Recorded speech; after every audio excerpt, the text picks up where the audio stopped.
વિદ્યાર્થી મિત્રો, ચલો હવે અત્યાર સુધી આપણે રુધિર વિશે ભણી ગયા. આપણે એ પણ જાણીએ છીએ કે રુધિર આપણા રુધિર પરિવહન તંત્રની અંદર ભ્રમણ પામે છે.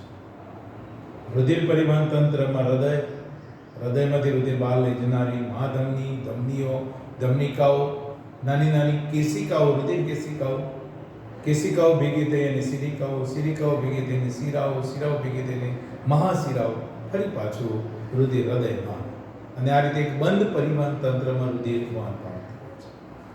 હવે આપણે વિદ્યાર્થી મિત્રો ઘણી વખત કોઈ વ્યક્તિને શરીરના કોઈ ભાગે ઈજા થાય છે, તો સ્વાભાવિક છે કે ઈજા થશે, એના લીધે ત્યાં ઘા પડ્યો છે અને ત્યાંથી આપણને રુધિરનો સ્ત્રાવ થતો જોયો છે. હવે જાણીએ છીએ કે શરીરમાંથી આ રીતે રુધિર બહાર વહી જાય તો વિદ્યાર્થી મિત્રો એ આપણા માટે ઘટક હોય. એટલા માટે આ રુધિર બહાર વહેતું અટકાવવા માટે રુધિર જામી જવાની, રુધિર ગંઠાઈ જવાની ક્રિયા, જ્યાં ઘા પડ્યો છે ત્યાં આવેલી રુધિર વાહિનીઓમાં રુધિર જામવાની ક્રિયા જે થતી હોય છે, એનો આજે આપણે મુદ્દો ભણીશું, જેને રુધિરની જમાવટ. તો કયા ભાગે રુધિરની જમાવટ છે? બંધ ફરતા રુધિરમાં ક્યાંય નહીં, પણ ઈજા થયેલા ભાગે રુધિર વાહિનીઓમાં રુધિર ગંઠાવાની ક્રિયા થાય. તો વિદ્યાર્થી મિત્રો, માની લો કે આપણે કોઈક રુધિર વાહિની વિચારીએ છીએ, રુધિર વાહિની, ચલો અહીં ઈજા થયેલી છે, એના લીધે વિદ્યાર્થી મિત્રો અહીં આજુબાજુ જે કંઈ પેશીઓ હશે, રુધિર વાહિનીની પેશીઓ હશે, એને પણ ઈજા થશે, જેને આપણે હું કહીશ ઇન્જર્ડ ટિશ્યુ, ઈજાગ્રસ્ત પેશીઓ.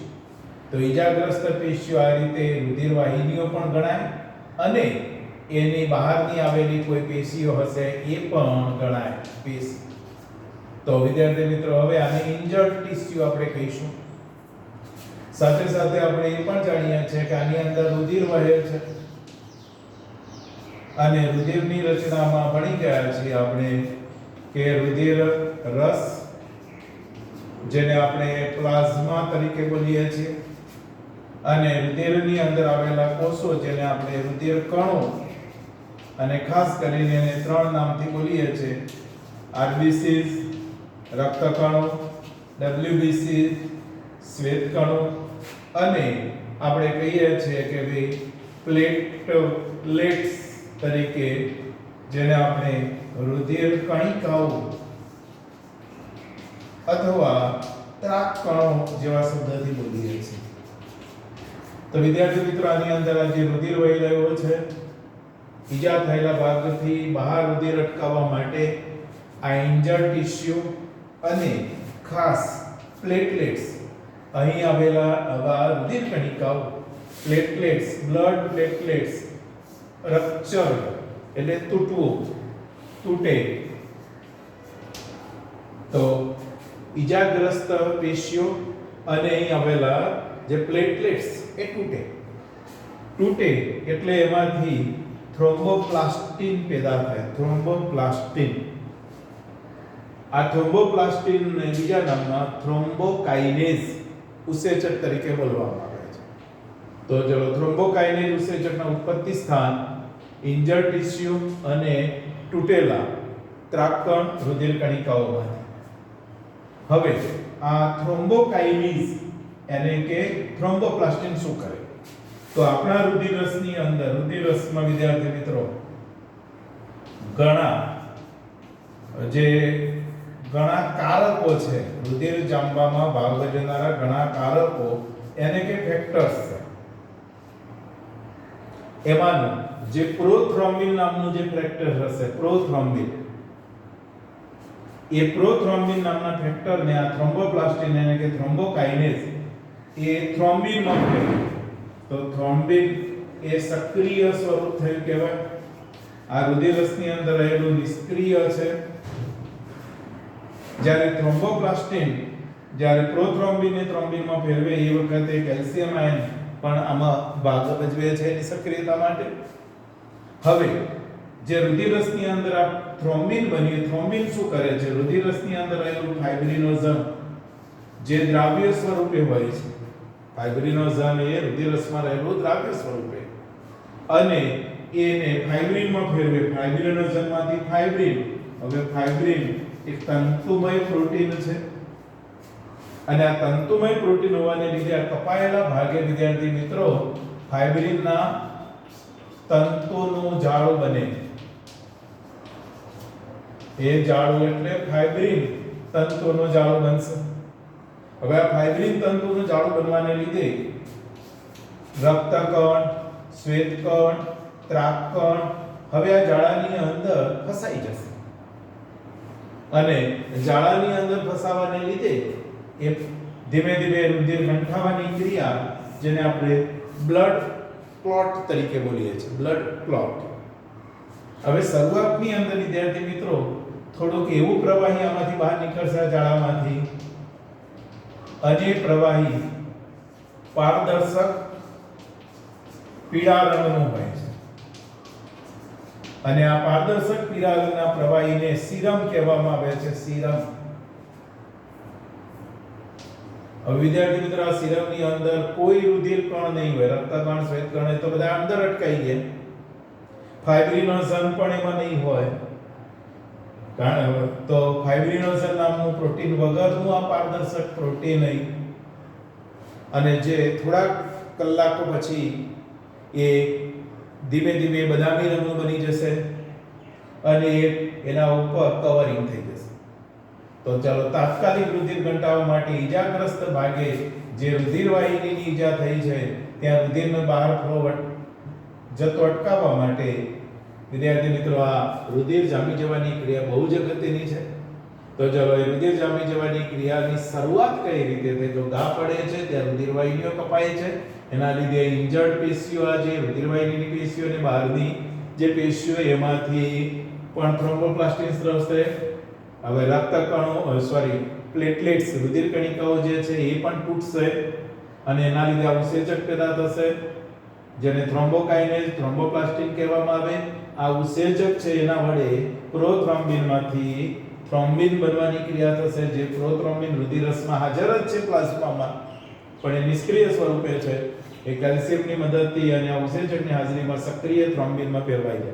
આ સક્રિય થ્રોમ્બિન રુધિરરસમાં રહેલું આ દ્રાવ્ય ફાઇબ્રિનોજન નામનું પ્રોટીન્સ ને અદ્રાવ્ય ફાઇબ્રિન એટલે કે તંતુમય ફાઇબ્રિનમાં ફેરવી નાખે અને તંતુઓનું એ જાળું બની જાય વિદ્યાર્થી મિત્રો, ફાઇબ્રિન તંતુઓનું, અને પરિણામે રક્તકણ, શ્વેતકણ, રુધિર કણિકાઓ બહાર જતા અટકી જાય અને આમ રુધિર જામવાની ક્રિયા, બ્લડ ક્લોટિંગની પ્રક્રિયા એ થશે વિદ્યાર્થી.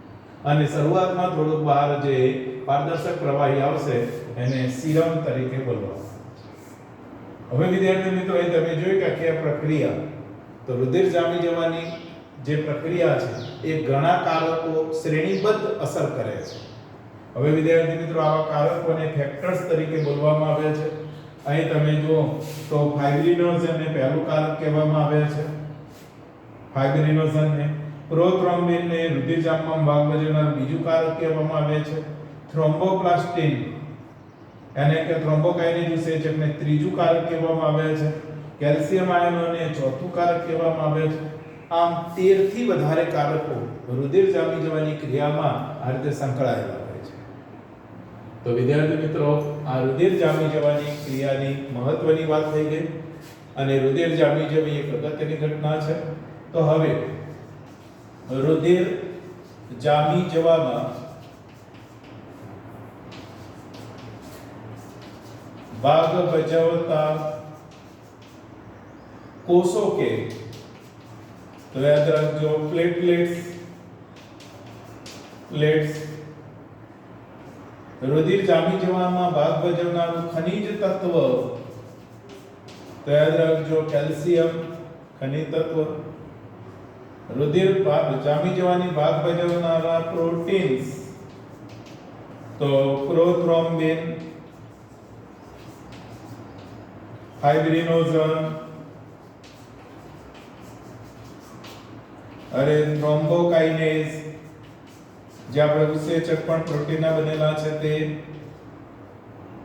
રુધિર જામી જવાની ક્રિયામાં ભાગ ભજવતા વિટામિન્સ ની વાત કરો. વિટામિન તો વિટામિન કે, ચલો રુધિર જામી જવામાં ભાગ ભજવતા કોષો, ખનિજ તત્વો, પ્રોટીન્સ, વિટામિન્સ વગેરેની વાત આવી. હવે એક બીજી બાબત પણ યાદ રાખી નાખીએ, રુધિરને જામતું અટકાવનાર દ્રવ્યો ઘટકો ફેક્ટર્સ. તો યાદ રાખજો કે આપણા શરીરમાં વહેતું રુધિર ક્યારેય જામી જતું નથી. એના માટેનો એક ઘટક હિપેરિન હોય છે, જે રુધિરવાહિનીઓમાં રુધિરને જામવા દેતું નથી. હિરુડીન નામનું દ્રવ્ય જે જળોમાં હોય છે, જળો જેને આપણે લીંચ નુપુરક સમુદાયનું પ્રાણી. પછી વિદ્યાર્થી મિત્રો, રુધિર જામતું અટકાવનાર દ્રવ્ય તરીકે ડિફાઇબ્રિનોઝન નામનું કારક પણ હોય છે. ચલો, આ રુધિર જામતું અટકાવનાર. હવે રુધિર જામતું અટકાવનાર ઘટકોમાં કૃત્રિમ દ્રવ્યો પણ છે. કૃત્રિમ દ્રવ્યો તો એમાં સોડિયમ નાઇટ્રેટ અને સોડિયમ ઓક્ઝેલેટ જેવા રસાયણો જે જામવા નથી દેતા. હવે સોડિયમ નાઇટ્રેટ, સોડિયમ ઓક્ઝેલેટનો ઉપયોગ ક્યાં થાય? તો સામાન્ય રીતે આપણે જાણીએ છીએ કોઈ બ્લડ ટેસ્ટ કરવાના હોય તો પેથોલોજી લેબોરેટરીમાં આપણે જઈએ ત્યારે આપણે રુધિર લઈએ છીએ, બહાર કાઢીએ છીએ સિરીંજ વડે, તો એમાં આવા જે રસાયણની અંદર રાખવામાં આવે છે સોડિયમ નાઇટ્રેટ કે સોડિયમ ઓક્ઝેલેટમાં, કે જેથી કરીને એ ખાસા કલાકો સુધી જામ્યા વગર એમના એમ રહે, જેથી કરીને રક્તકણ, શ્વેતકણ, દ્રાવકણ, રુધિરરસનો અભ્યાસ થઈ શકે. ચલો, એક અગત્યનો મુદ્દો વિદ્યાર્થી મિત્રો બની ગયા. ઘણા એમસીક્યુ પૂછાય. એમસીક્યુ માટે આ માહિતી થોડી યાદ રાખી દેજો વિદ્યાર્થી મિત્રો. આ જામતું અટકાવનાર દ્રવ્યો કીધા છે, અટકાવનાર. અહીં રુધિર જામી જવામાં ભાગ ભજવનારા આ ફેક્ટર્સ ઘટકો, કોષો કયા, ખનિજ તત્વ કયું, વિટામિન્સ કયા, બરાબર, પ્રોટીન્સ કયા, અને આપણે આખી આ રુધિર જામી જવાની પ્રક્રિયાની વાત કરીને અને પ્રક્રિયા સમજાવીએ પહેલા જ મેં કીધું કે રુધિર જે છે, રુધિરમાં રુધિર કણો, રુધિર રસ, અને રુધિર રસની અંદર એટલે કે પ્લાઝમામાં શું હાજર હોય અને એમાં કેવી પ્રક્રિયા થાય. અને કણો તો જાણીએ જ. હવે ઘા પડે એટલે શું તૂટશે? તો પ્લેટલેટ્સ પણ તૂટશે, આજુબાજુની પેશીઓ પણ તૂટશે. શું ઉત્પન્ન કરશે? તો શરૂઆત આના વડે થાય છે, જેને આપણે થ્રોમ્બોપ્લાસ્ટિન, થ્રોમ્બોકાઇનેસ કહેવાય. ચલો, રુધિર કારકોના રોમન આંકમાં આવા ક્રમ પણ આપેલા છે. 1 પહેલા નંબરનું કારક, બીજા નંબરનું કારક, ત્રીજા નંબરનું, ચોથા નંબરનું કારક એટલે કેલ્શિયમ વગેરે.